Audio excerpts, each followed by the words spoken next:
I am the vine, you are the branches. The image that Jesus uses in the gospel today is a very rich one. It goes all the way back into the Old Testament, as Isaiah spoke of the house of Israel as the vineyard of the Lord.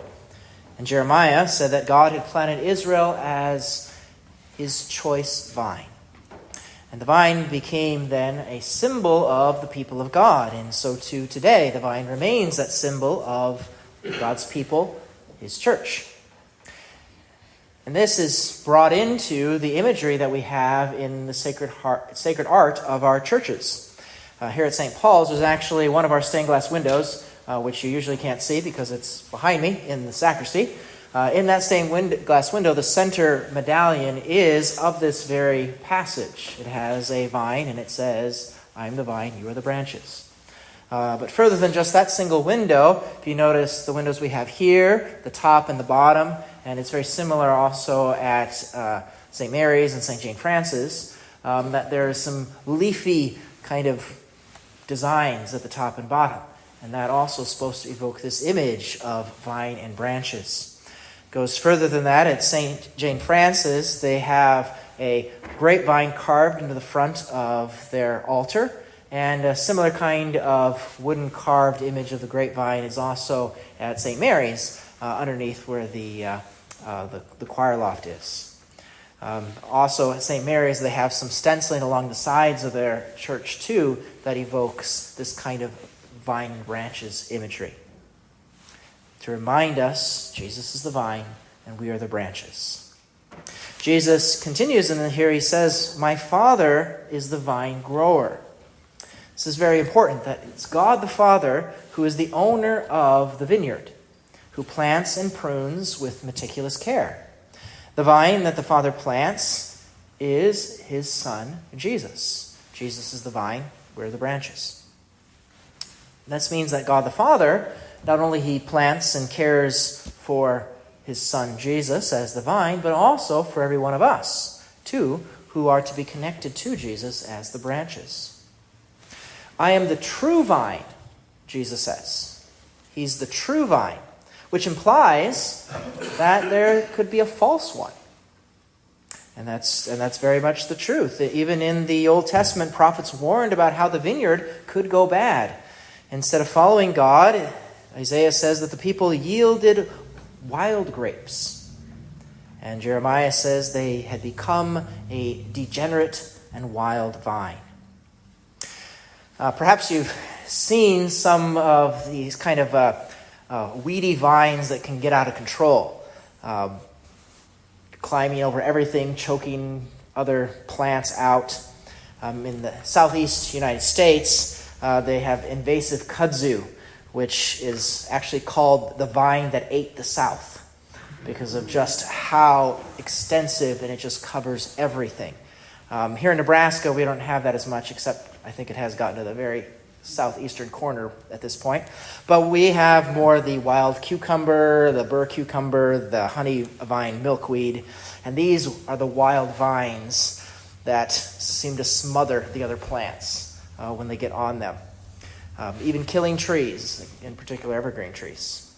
And I think that this might be an apt image for what we can become as a degenerate and wild vine if we don't remain connected to the true vine, who is Jesus Christ. We can become wildly out of control as we pursue all of our own interests, even choking out even others who might get in our way of our own selfish desires that we want to fulfill.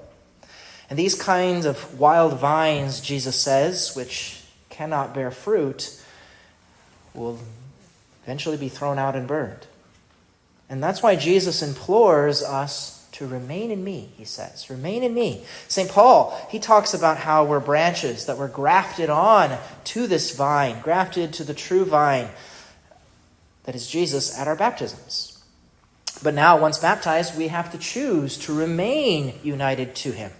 And we're given this freedom. We can choose to separate ourselves and attempt to go it alone, but he implores that we stay with him. And why is that?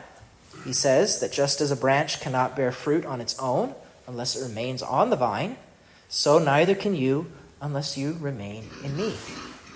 So we can't bear true fruit in our lives unless we remain connected to the vine. Only the branches that are connected to a vine, that are rooted into the ground, can receive the nutrients to be able to produce the grapes, the fruit. You cut the branch off, then any chance for any kind of grapes to grow will die with it. And we are like that as well. We must draw life from the vine that is Jesus and his sacraments if we hope to see fruit in our lives. So how do we do this? How do we remain in Jesus, connected to the vine? Well, St. John in the second reading today tells us the root that we need to be connected to. He says, "Those who keep his commandments remain in him, and he in them." So it begins with our obedience to God's commands, rooted in faithfulness to what he asks, and that means returning back to him whenever we fail to be faithful to him. If we remain rooted to those, then John says, the way that we know that we remain in, that he remains in us, is from the Spirit that he gave us. So if we're rooted in God's commandments to Jesus, to his church, then he says the Holy Spirit begins to flow through the vine that is Jesus into us, the branches. He fills us with the Holy Spirit, including the sevenfold gifts of the Holy Spirit, the unique charisms that God gives to every single one of us in order to be his disciples. And with the Holy Spirit flowing from the vine, then that is when we will begin to bear much fruit.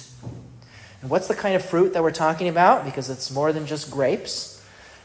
Jesus says that we will bear much fruit, which means it's so much that we really can't describe every single type of fruit that he can produce within us. But traditionally, the church does have a list of some of them. We have a list of 12 of the fruits of the Holy Spirit. And they are charity, joy, peace, kindness, patience, goodness, generosity, gentleness, faithfulness, modesty, self-control, and chastity. We could enumerate many other kinds of fruits that could come from the Holy Spirit. But we can look in our own lives. If you struggle with patience or self-control or chastity, do you wish you had more joy or more peace in your heart? Do you need to act with greater kindness or generosity toward your neighbor?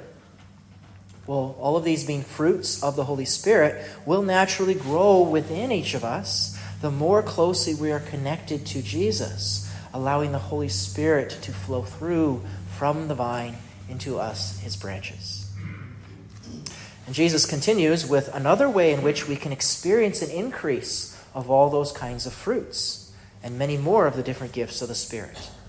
He says, every branch that bears fruit, he prunes so that it bears more fruit. So if you go to a vineyard, you can see just how the vine growers there prune the vines back so that more grapes can be produced the following year. And in the same way, God the Father does that for us. He prunes us with tribulations, helps us through temptations, so that we can be cleansed and made firm like the vine, which the more that is pruned, the more vigorous are its shoots.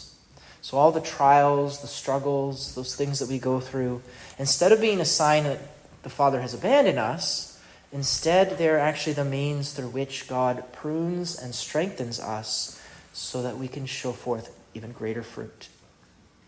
Though we don't always want to submit to God's pruning, we resist it all the time. We think it'd be better if we can just branch out on our own paths. But remember that image of the kudzu or the wild cucumber vine, that when the vine is not pruned, when it gets out of control, choking out everything else, no real fruit is produced.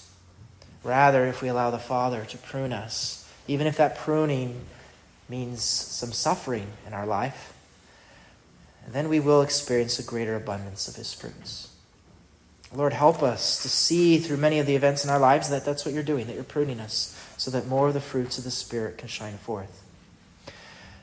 We must remain. We must abide with Jesus, or we will not bear that fruit. We will wither and die. Without me, you can do nothing, he says. And do we truly believe and live that way? That without you, Jesus, I can do nothing. That we can do nothing apart from Jesus, the vine, but connected to him, to the vine grower, to the life of the Father and the Son. Then we will see those fruits of the Spirit.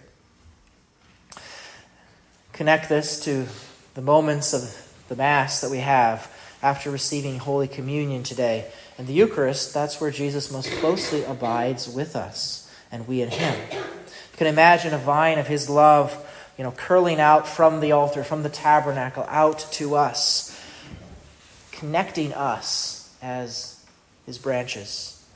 After receiving him, we spend those few moments at the end of Mass thanking him, abiding in his presence in silence joy. And then when we leave, the connection is not broken. We are still connected to the vine, but we go out, we branch out into our various places in the world so that we can bring his fruits to others. Go forth to bear much fruit. And by this, Jesus says, is my Father glorified, that you bear much fruit and become my disciples.